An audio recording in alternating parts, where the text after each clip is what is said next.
Hello, everyone. Welcome back to another one of our exciting interview series.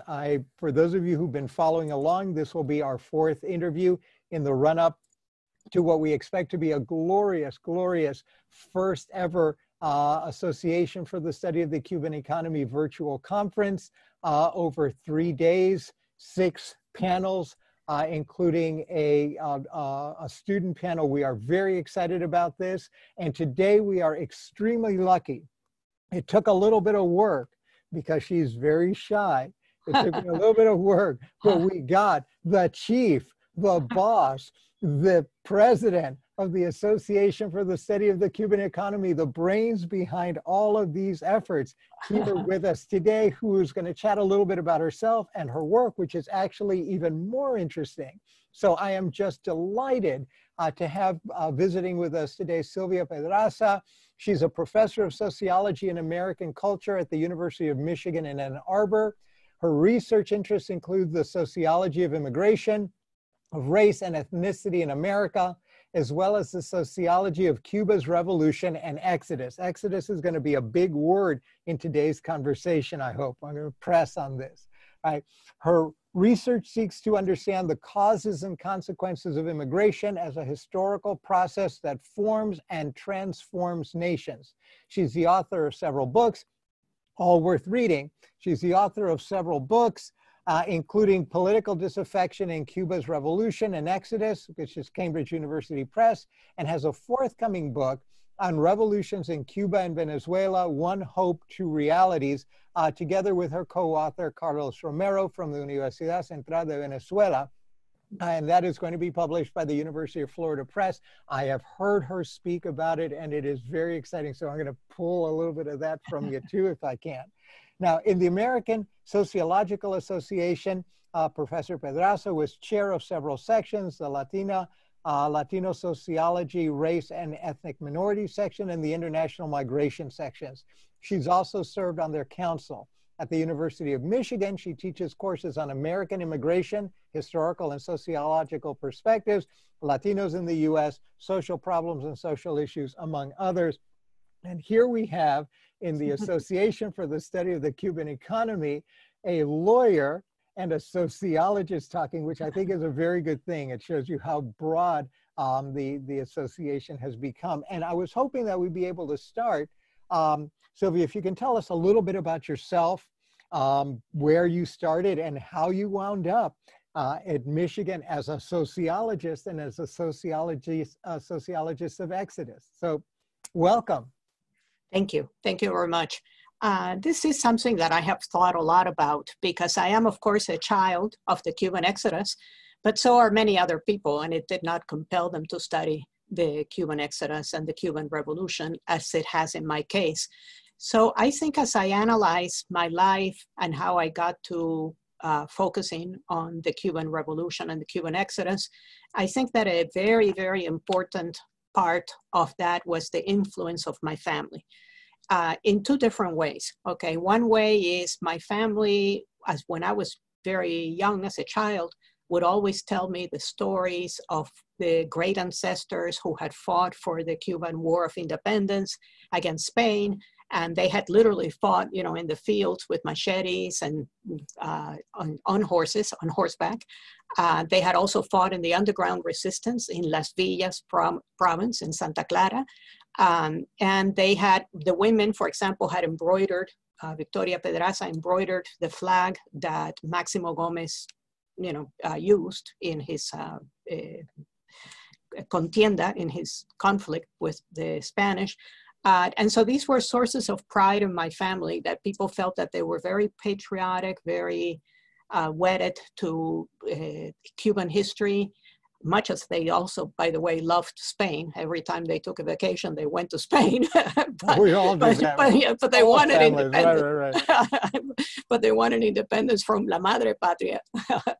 And so I grew up with this. And yet at the moment in which the Cuban Revolution triumphs, 1959, 1960, my family divided completely and totally between those who rejected it and saw it as horrible, communism and we need to leave and we'll be back in a few months, but we have to go because we can't accept this. And the other half of my family, who on the contrary became wedded to the revolution, affirmed by it, rose within it. And this was on both sides of my family, both the Pedrazas and the Lubian and the Rodriguez. I have everything that you can imagine very close to me as a kin. For example, my cousin Chiqui Gomez Lubian died putting a bomb against Batista, and he became a martyr of the revolution in Santa Clara. But also in Santa Clara, another one of the family members, Augusto Vidaurreta, was a political prisoner for close to 10 years because he worked with the CIA against the communist turn of the Cuban Revolution. And so you name it, everybody, you know, my uncle in Cuba, Rafaelito, as we called him, Pedraza, was a true believer in communism as a better world to live in. And my father detested it. My father was very pro-American. He had studied at MIT in the United States. He loved the United States and its history, and he hated communism. And so, you know, these were all people who I love and who loved me. And so I think I needed to make sense of that. And I'm still working at it because it has never ceased, in effect, okay? In recent years, you know, in the last 10 years or so, I have had more cousins who left Cuba, my generation and younger, for Spain, many of them for the United States, others of them. So it's an exodus that continues to divide a family that when I was a child was very, very close emotionally and very close physically. You know, we lived very close to one another. We didn't have to go very far to see each other. We often got together as a family and enjoyed family gatherings. Everyone always knew that there were deep differences, okay? The Cuban Revolution did not create the problems in my family. The family was like a plate where you can see some cracks, you know, that are there. And then came the revolution and it shattered all over the place. So, you know, it didn't create them, but it certainly did make it impossible for people to continue to love each other in the casual, warm way in which they had in the past. For many, many years, many of them did not talk to each other, did not write to each other. And I was the sole link. I was the only one that talked to everybody. And so I truly think that trying to make sense out of how different people in my family had seen a process that was, you know, a very much a part of Cuban history, and to try to understand it from the point of view of people that I loved, and that ultimately achieved small forms of reconciliation with each other. Not very large, but, and again, it was through me. It was always through me that the little bit of communication that took place actually ended up taking place. So I think that that was a major, major influence in my life. How do I make sense of this thing that shattered the family that I loved and that loved me to so many little cracks and pieces? But I think that there was also another major influence, and the other major influence is I went to, first of all, a Quaker high school in Maine, because there were two Cuban teachers there who were sisters from Santa Clara, Carmen and Margot Diaz, who had been my parents' teachers in Santa Clara when they were young. So they sent me to a Quaker school up there, and I had a very good, very broad, Quakers are very socially conscious people. You know, they were the backbone of, actually they were the backbone of the women's movement and the civil rights movement and the anti-slavery abolition movement, you know. And so they I think were also an important influence in my life. And then there was afterwards the University of Michigan. I teach at the University of Michigan now, but I was also a student at the University of Michigan, which has always been a very global university. I had friends, dear friends, who were from everywhere in the world. You know, there was a cultural, and still is there, and I hope our pandemic doesn't take it away from us. There was always a cultural richness, a globalization of, you know, courses and people and opportunities and lectures and so on. That was very appealing to me, and it still is. And then after I graduated from U of M, I went overseas and I lived in Malaysia, in Kuala Lumpur, Malaysia, for almost 2 years. I came back from Malaysia to go to graduate school at the University of Chicago. And Malaysia was a deep influence in my life, also in my subject of study, because it had been a British colony. It had gained independence not too long. You know, people who were just a bit older than I had gone to school under the British school system. So it was still sort of there, you know. It was a plantation society like Cuba. The British had brought the Indians and the Chinese from South China and South India to work as indentured servants and put them in different parts of the social structure. So they created an enormous race problem. And then I saw all of this in front of my eyes, you know, this enormous diversity that didn't really belong to me. It wasn't Caribbean. It wasn't from the Western Hemisphere. It wasn't American. And it rolled out in front of my eyes for 2 years like a movie. And it wasn't my movie. But I think that afterwards I knew that what I wanted to study was immigration as a social process that forms and transforms nations. And that is what I have been doing. And that is the leitmotif of all of my work, really. Wow, wow, wow. That is just that, and it's so interesting to hear this.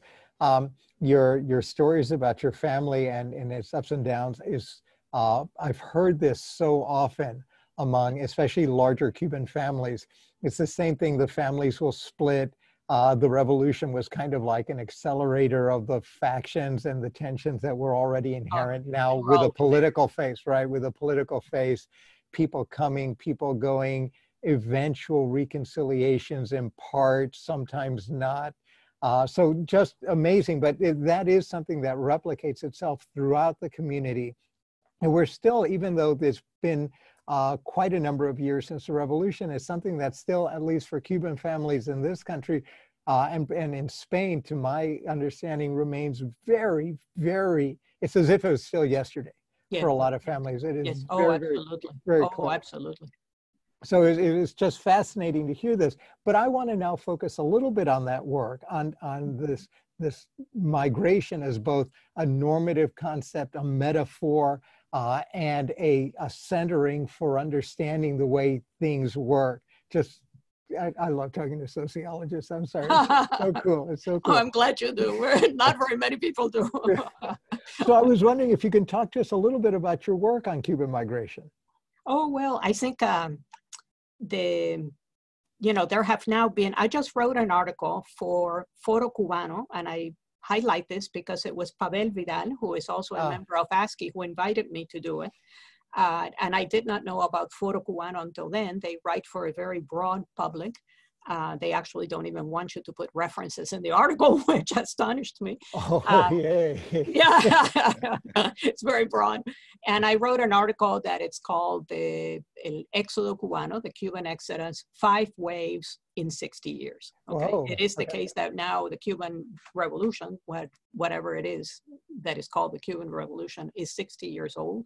And there have been 5 very distinct waves of exiles that have come mostly to the United States, but secondarily also to Spain, Puerto Rico, Canada, and Costa Rica, and so on, you know. And each one of those waves has been very distinct. The first couple of waves were initially studied by Nelson Amaro, who also used to come to ASCE meetings. He's now living in Guatemala, and Alejandro Portes, and they characterized those waves as those who wait, the early waves, those who wait, because it was upper middle class, white Cubans who were waiting for the United States to come in and solve the problem. And of course, the way in which the United States did that was Bay of Pigs, which, as we know, was a failure strategically and militarily, and in effect then gives rise to the second wave, which is those who Amaro and Portes call those who escape, you know. And so then I took it over. You know, I was younger, but I got old enough to take it over, and I studied Los Marielitos and added them to the waves that were there. And Los Marielitos, as we know, the immigrants from the Mariel Exodus, 1980, were more working class, unskilled, semi-skilled workers, very often young men alone, large presence of Black Cubans, a lot of presence of gay Cubans, artists, intellectuals also. And all of this takes place in only 1 year, in which they come to Miami, 125,000 persons. At that time, my mother was a bilingual education teacher at Hialeah.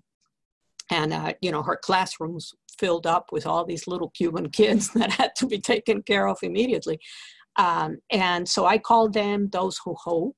But then we have the Balsero exit in the mid of the 1990s, and particularly in the summer of 1994, responding to the conditions of enormous deprivation that took place in Cuba when the Soviet Union collapses. And Soviet Union and Eastern European communism, and along with them collapses the generous subsidy that was keeping Cuba afloat.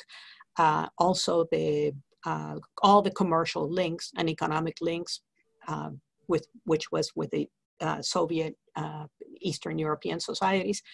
And then in Cuba, you have what Fidel Castro euphemistically calls the special period, el periodo especial. And that meant for most Cubans in the island, enormous, enormous want, enormous hunger. It is something that nobody in Cuba wants to live through again. And right now they're frightened by the way that the conditions are going, because they keep saying it's not going to be again el periodo especial. It won't be, but it is, of course, that they're afraid that it may become so, because they already lived through it once and they can't possibly live through it again. And so I called them those who despair, because they were so desperate that they left on rafts, on anything that floated at all. And a number of people died in the crossing. Others ended up in Guantanamo until the United States was able to process them for a couple of years. And then more recently, 2014, 2016, we had a wave of people who left Cuba to Ecuador, because Ecuador did not require visas for Cubans, worked in Ecuador for a while, and then walked. There were large caminatas of people who were mostly, of course, very young, because they walked throughout all of Central America in order to reach Mexico, in order to come to the United States.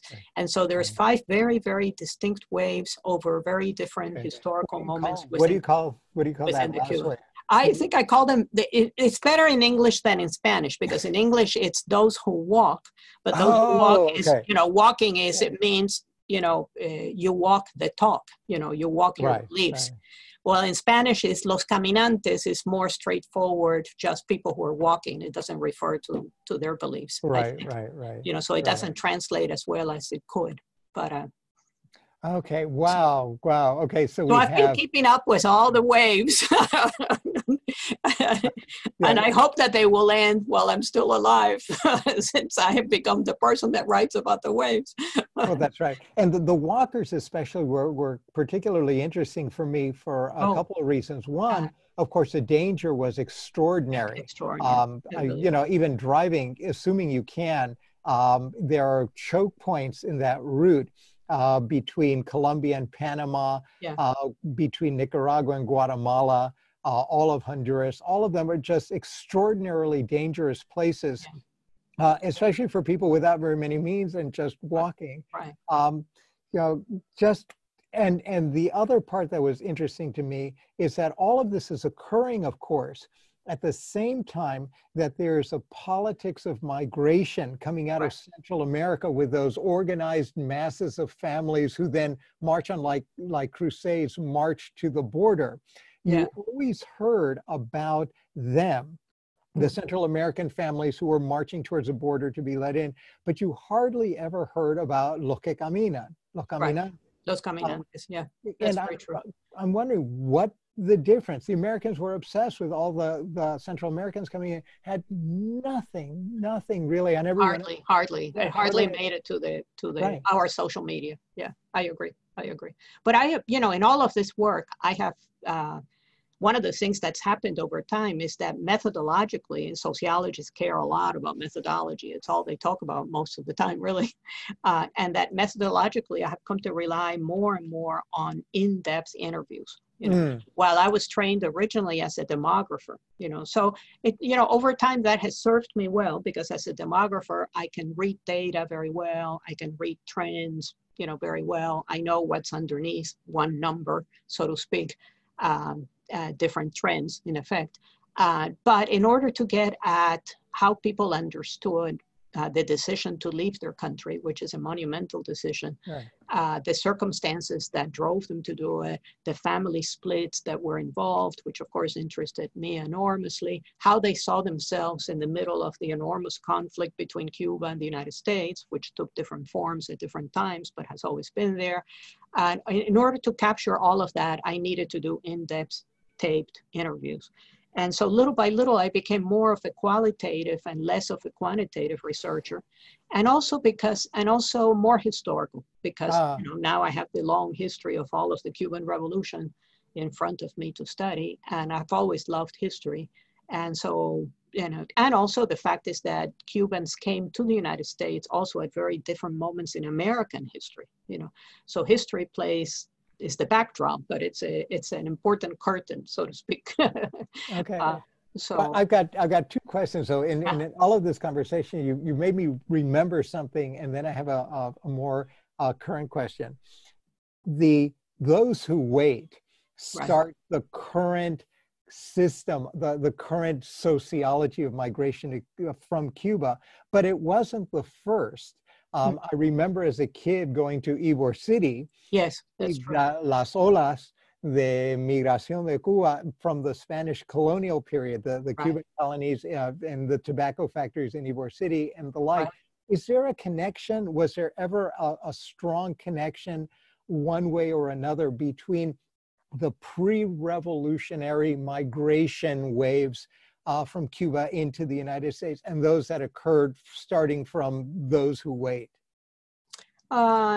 Sometimes people have tried to maybe think about one giant, so to speak, Cuban exodus beginning in the 19th century and so on. Right. But it's not very successful when you do it that way because the circumstances that they're leaving are so different, And, the backdrop of communism in Cuba is so strong. Even after communism falls, it's still the consequences of the fall of communism. So it's not very successful to try to make it into one giant story. Mm-hmm. However, having said that, I think that, for example, when I read the work of Oscar Hijuelos, who's a novelist, and he's written a lot about the 1930s, the 1940s, and the 1950s. His most famous book was turned into a movie, The Mambo Kings Play Songs. Right. And right now there have been, until recently, and because of the pandemic has, of course, stopped all forms of communication, practically speaking.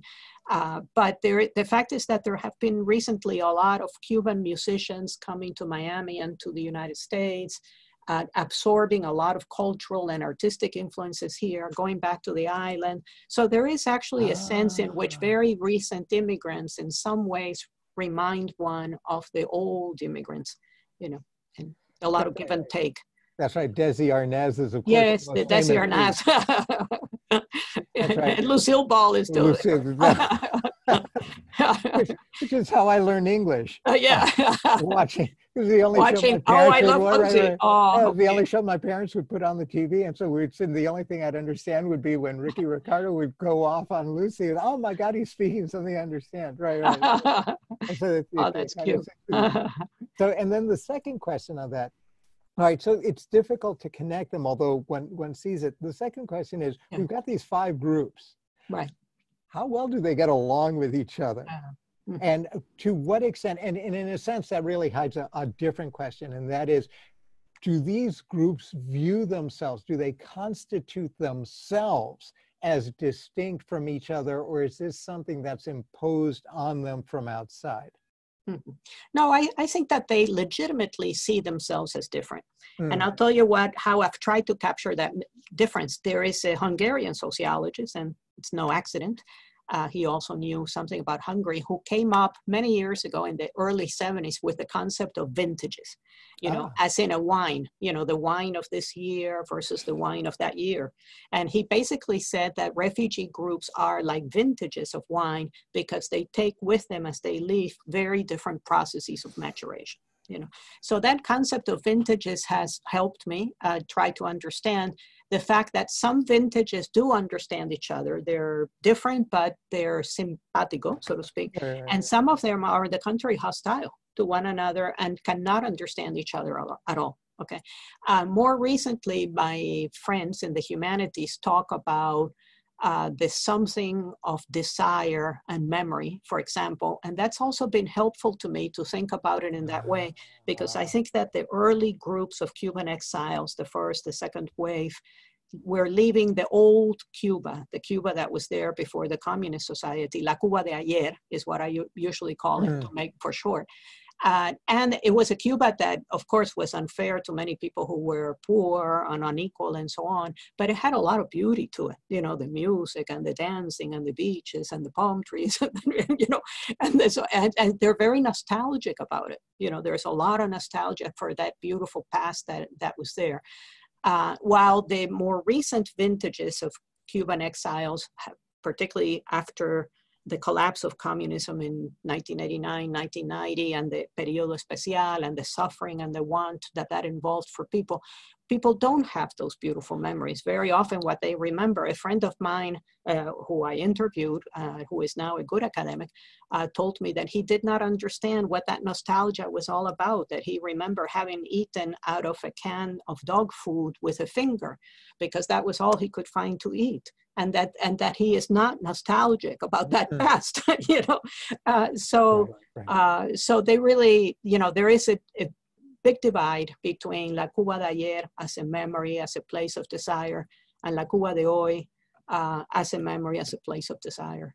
Okay, and interestingly enough, La Cuba de ayer plays a huge role in the way in which the current government in Cuba structures its tourism. Oh, because absolutely. It is right. So it's absolutely. appeal, it's the construction of this Disneyfied Cuba de ayer that is meant to draw everyone back in, but only long enough to spend their money and enjoy the hotels and the shows. But that was it. Go see Hemingway's home, go to Tropicana one night, that sort of thing. Yeah, but you don't get beyond the, you know, what is behind that Cuba, you know. Well, that's right. That's right. So in a sense, it's kind of interesting to see how the sociology of migration then begins. And of course, now I'm speaking from my own field as a lawyer and as a student of globalization, how that itself then feeds economic policy and social policy within the island. So you've got these just resonances across fields that become very interesting here. Within the island and also within the exile community.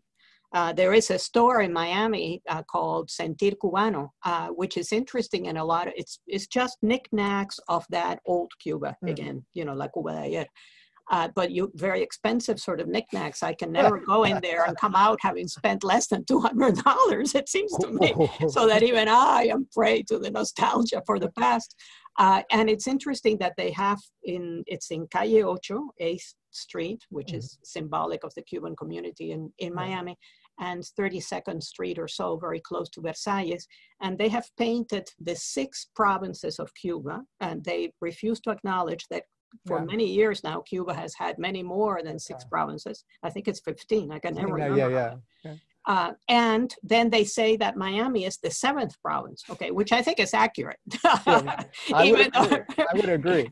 Even though they don't acknowledge the other provinces, like Mayabeque and Artemisa and so on. So I think it works, you know, these struggles between the past and the present as forms of memory and so on are ongoing both within the island and also, you know, in the exile community.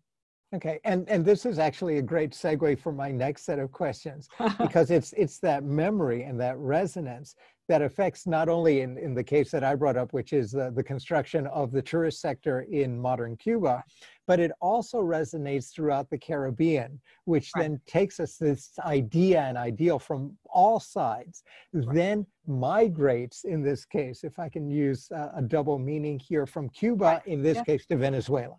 And so what I was hoping to discuss a little bit with you, even though I could spend another 4 hours talking to you about migration, but I think this is, our listeners might be interested in this as well, the migration of these ideas, both quote unquote good or bad, depending on your political persuasion, the way it moves to Venezuela and some of the resonances, consequences, connections, and non-connections. And I was hoping maybe you can talk to us a little bit about that, your fascinating work in that area. Right.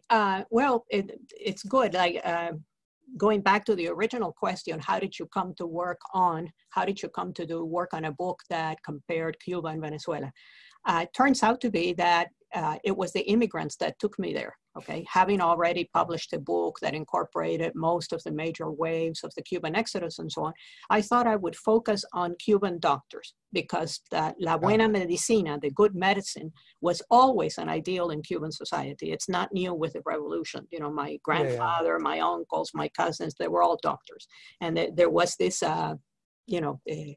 status that people accorded to being a good doctor, which was very important in that culture and that society. And then, of course, during the years of the revolution expands the doctors throughout, literally, the island, up and down mountains and places where La Buena Medicina had not reached prior to that time, and it becomes, expansive. And then you have the movement of doctors working, Cuban doctors working overseas in misiones, in missions in different countries, And so I thought I would study those, the people who had gone away on the missions to different countries, and then at some point decided to not return to Cuba and leave altogether, not necessarily assuming, waiting to see what my interviews would tell me, not necessarily assuming that there were strictly economic reasons for which people left. Although, of course, in the Cuban case, the economic situation has been so critical and has been a crisis for such a long time that it's impossible for it not to be a part of people's decisions, But at any rate, I began studying the doctors, and I very soon learned that the people who had gone to work in Venezuela had one set of experiences, and the people who had gone to work in other countries like Nicaragua or South Africa or the Seychelles Islands, Haiti, a number of other interviews that I did, were far more straightforward, while the people who had worked in Venezuela had left partly because they understood that they had become part of a political process that they did not want to be a part of. And so I went with my data. I went with where the immigrants took me, once again. You're supposed to go with your data, according to social scientists. And so then I began focusing more and more on the interviews in Venezuela, where very often, for example, I had a very good interview with a young woman who had previously worked in Nicaragua on a mission trip, and then worked a couple of years later in Venezuela. And she also felt used by a political process. She was an ophthalmologist, and she was very good at doing eye operations of the cornea, surgery. And in Venezuela, as throughout the Caribbean, people often acquire what ophthalmologists call terrigio, because they cook with live charcoal and smoke and so on and so forth, and that gets into your eyes. And it becomes kind of like a, what do you call it when you have my mom had one. Like a cataract? Like a cataract, right, okay. Where you have to remove it, in order for people to be able to see. And that's what she became good at, removing that cataract with a small surgery. And she said that invariably people would, of course, look up and say, "Thanks be to God, I can see." And then she was supposed to say, "And to Chavez," And after she had done this a lot of times, she realized that she really didn't want to be part of it. And so she started trying to find ways to leave the mission in Caracas that she had become a part of, as she managed to do. So really it was my study of immigrants that took me to look at the Venezuelan case, because I realized that something different was happening there. And all those interviews that I did with the Cuban doctors are now a chapter in this book. My collaborator in the book, Carlos Antonio Romero, is Venezuelan, professor of political science at the Universidad Central de Venezuela. And we met and listened to each other for some years at ASCE meetings. And finally, one time, I was listening to him make comments once again, and I turned around and I said to him, "I think we should do a book together." It came out of nowhere. And that took us years, because initially we were only going to cover Chavez and the early period of the Cuban Revolution, the first 15 years or so. But then, of course, Chavez died and Maduro came on, and it was a very different thing, and we had to hang on and keep going. And so, we're now at a point, I think, where hopefully anything that happens in Venezuela, we can still sort of capture at the end of the book. as we are now finishing that book. But it really the book will be a result of ASCE, as is also the article that I recently wrote for Foro Cubano. So ASCE has been very influential in giving some shape to my work, even though I work as a sociologist in more qualitative and historical ways than many people. And I'm not an economist, but still I think that, ASCE has been an important influence also on my work.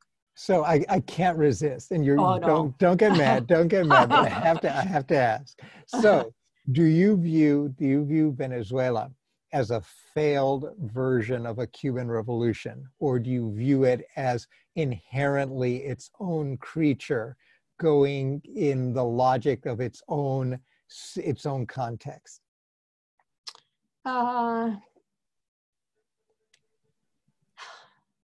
Gosh, it's curious, but I can't put myself squarely in either one of those camps, I don't think, okay? Because one of the things that Carlos and I, of course, we emphasize the similarities between the two revolutions. They both had extraordinarily charismatic people at the helm, Fidel Castro in particular, Hugo Chavez. They both came out of a socialist ideology and a sort of anti-US nationalism thrust.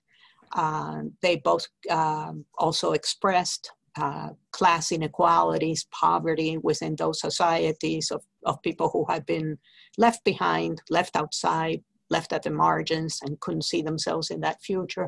There are many, many similarities, and they saw themselves as either both succeeding or both failing. Okay, I have a wonderful photo for my book that I have presented at the last ASCE meeting, in which you can see Chavez and Fidel Castro, where they both tied themselves to each other, literally, meaning, we either succeed together or we fail together. Okay.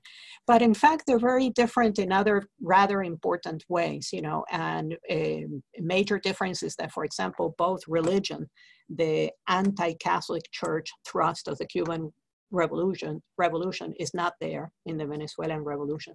That race plays a role also in the Cuban revolution, so that the revolution essentially portrays itself as being on the side of Black Cubans and expressing Black Cubans. Certainly they opened up, like, for example, the beaches and the country clubs and so on that had been closed to Black Cubans. But then in the end, they also fought wars in Africa, to which they sent a lot of Black Cubans to fight. But race plays a role always within the Cuban revolution that it doesn't really play within the Venezuelan revolution at all. So and neither does religion. The Catholic Church in Venezuela doesn't have the unifying force that it did for many years within the Cuban Revolution, and doesn't become a site of the opposition either, as it did in the Cuban case. So ultimately, I do see them as a lot of what we strove to do was to understand the many similarities and also the important differences between them. Okay. And I can't say I fall into either one of those camps that you presented to me. Right. And of course, having heard this, you wonder, well, if that's the case, then you have a bunch of outliers that present even more interesting pictures of variation and similarity. Nicaragua, for example, and Bolivia. Now we can actually close the door on, well, although one never does this, on the Bolivian effort to create a revolutionary experience. And there you've got the indigenous element that is lacking the centrality that it has.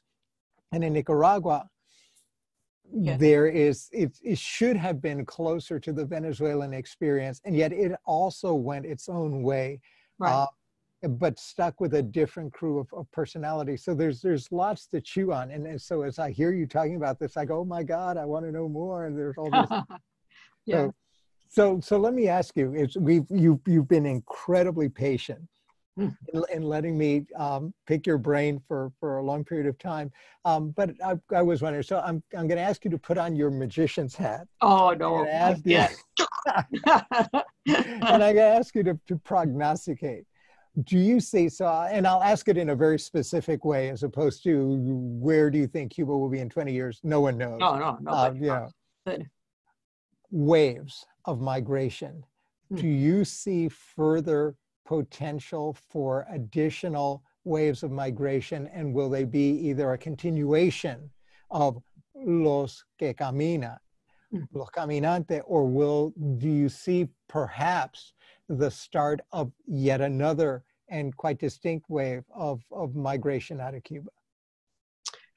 Well, I think that maybe the way to think about that, I think, is one of the arguments that I make in everything that I write, and certainly in the recent book on Cuba and Venezuela, is that the exodus functioned in two different ways at the same time within the Cuban Revolution. You know, in a positive sort of way, the exodus strengthened the Cuban Revolution because it made all the dissent, the opposition, it externalized it. You know, and there are lots of speeches of Fidel Castro and Raúl and so on where you can see evidence that that is exactly what they thought. Okay, for example, at the time when the people are leaving through the Mariel exodus, Fidel Castro gives a very powerful speech in which he says, before they, meaning the United States, took our doctors, our teachers, our professionals, let them take our lumpen.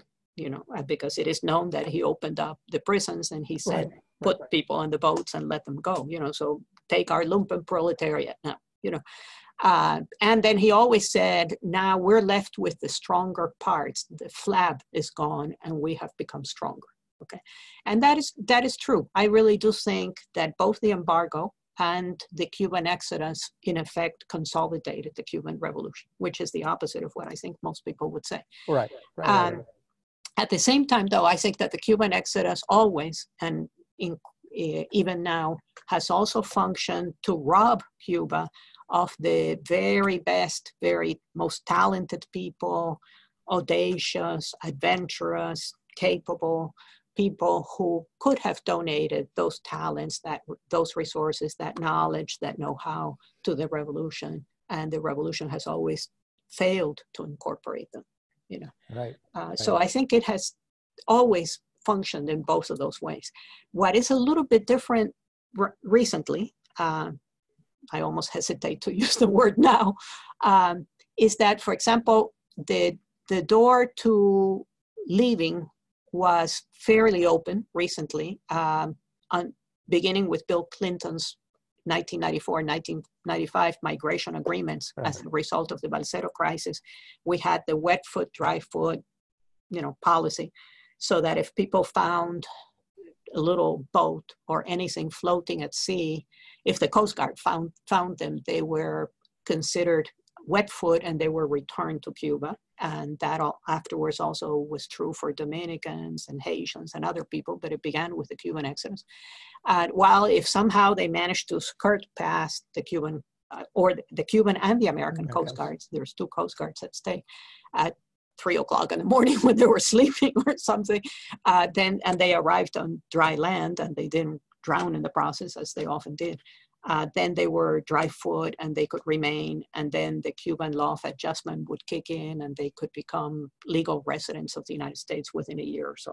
Okay, Obama did away with that as part of the reestablishment of relations that people in Cuba saw as very, very, very positive. I mean, they were so happy to have relations reestablished. Not that it had so many economic benefits, although it did for a couple of years. The tourism was enormous. I mean, it's 4 million people a year, tourists to a country of 11 million people, as one of the Cuban government officials described it as an avalanche. And I think that that was true. It was an avalanche, for a couple of years. So it did have economic benefits, but I think that more than anything else, that people were happy not to have to continue all the time fighting into, being made of part of a conflict that they hardly understood, and that, maybe Fidel Castro had a problem with the United States, but they didn't know why the rest of them had to have an enormous problem with the United States, as a taxi cab driver in Cuba told me one time. So Obama closes at the same time that he opens up the relationship between the country politically, and that has economic benefits for the people there. But he closes wet foot, dry foot policy right before he left. And so people in Cuba were actually trying to leave, knowing that that was likely to happen. They were trying to leave before that actually happened. Some of them managed it, some of them didn't. But there is, and Obama himself said, when people are dissatisfied with their country, they shouldn't leave. They should stay and do something about it from the inside. But nobody paid attention to that part of it. Oh. It's difficult. It's difficult to do anything about it within Cuba. They have everything tied up very well, as another one of my interviews told me one time. But at any rate, then there is suddenly almost no way to leave, except when Spain then says that they will consider the grandchildren of the Spanish immigrants as potential Spanish citizens, if they have good behavior and so on. And so a lot of Cubans then begin to go to Spain, including cousins of mine who are there now. There's a few other, sort of third country avenues of exit, but they have all been closed. Okay, so in effect, the Cuban descent at this point in time can virtually not leave. Ecuador, for example, now requires a visa. Didn't before, but after Los Caminantes, now they do. There's almost no place where Cubans can go unless they're artists and they happen to play somewhere in the world and they can remain behind. But that's only a few people that can do something like that. So people are far more stuck inside of Cuba than they have been in the recent past. At the same time, in some of the other studies that I have done about political generations, I see the young generation of Cuba who have unfortunately given up on the island. Okay, they really see no future. They don't want to remain. If they can figure out any way to leave, they will, because as they put it to you, there's just nothing that we can do here, and there's no future here. And that's very sad for me. Even though I study immigrants and I like immigrants, it's very sad for me to see such an absence of feeling of patria, among people. But they don't know how to fight for it either, or even what it is that they want to fight for. It's 60 years of only a television that is organized by the government, of a press that almost has no independence. There is, as we know, some independent journalists, but they mostly write for the outside at great cost to themselves in the island. So it's almost like they don't know how you carve and create a different future, and they've given up on it. And that's very, very sad, I think. In the case of Venezuela, I would say that there has been recently it's a very different thing. It's not generational in the way in which it is in Cuba, in which you see that the old generations are still sort of affirmed to the role that they played within the revolution. They're disenchanted. There's a lot in Cuba, the phrase is comunistas desencantados, old communists who became disenchanted. Okay. There's a lot of them in my family. I don't even, they're disenchanted, and I've heard people say, I no longer know what to believe in, and I don't think I believe in anything anymore. Well, I tell them, but the difference is that I do. I believe in democracy, So I can understand your dissatisfaction with the society, your criticisms, but I can't understand the fact that you're not pushing for something different, and that difference would be what I call electoral democracy. Right. Now, interestingly enough, of course, I sense in my own work that same sort of dissatisfaction among increasing sectors of the American population as well, who are asking exactly the same question. I don't know what to believe in. And those of us, of course, who've had to go from one system to another are probably much less likely to lose our faith in the thing that has been so good and generous to us as people who are born into it, and then all of a sudden look around and there are all kinds of reasons for losing faith. So it's kind of interesting to see both the way one can kind of get glimmers of similar sorts of discursive movements at the same time that they're very different. Right. I call it in my work, I call it political disaffection, you know, a process of loss of affection for something that people originally believed in or were told was good. Because, you know, Cubans who are my age or a little younger grew up with their parents having committed themselves to that society, but they inherited the problems and only the problems, you know, and they've had to deal with the problems.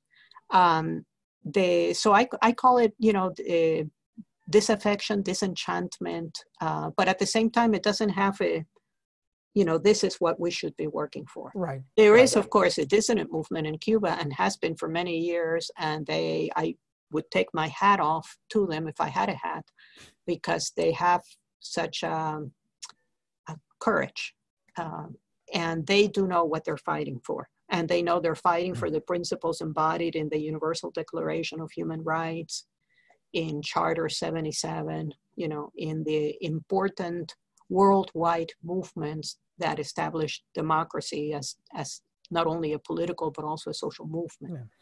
And they do know it, but the vast majority of the people don't know it, you know, and they're just unhappy and dissatisfied. And of course, the Cuban government has been very good at not allowing anyone to express, you know, that in a popular sort of way. You know, I think probably Osvaldo Payá comes the closest to that, and we know what happened to Payá.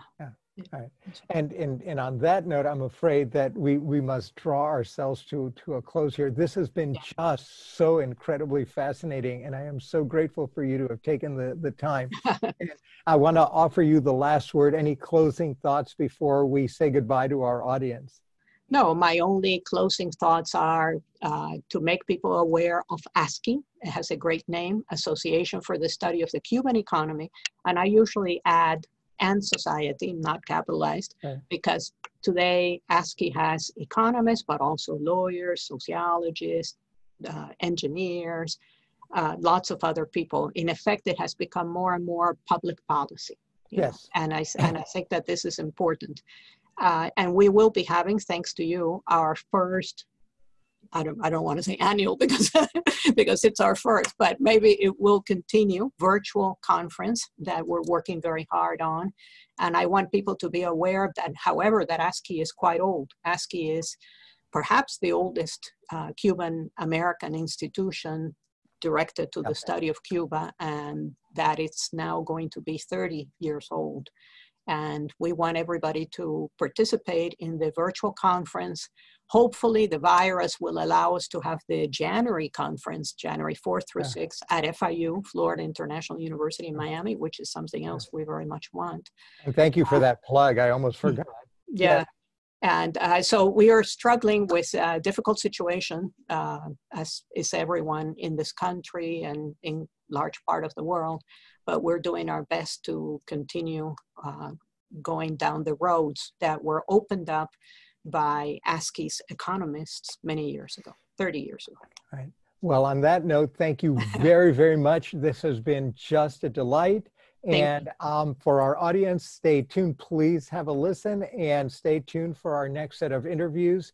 And until next time, we will all see each other later. Thank you, Larry. I really appreciate it. Thanks. You're a great interviewer. Thank you. All right. Bye.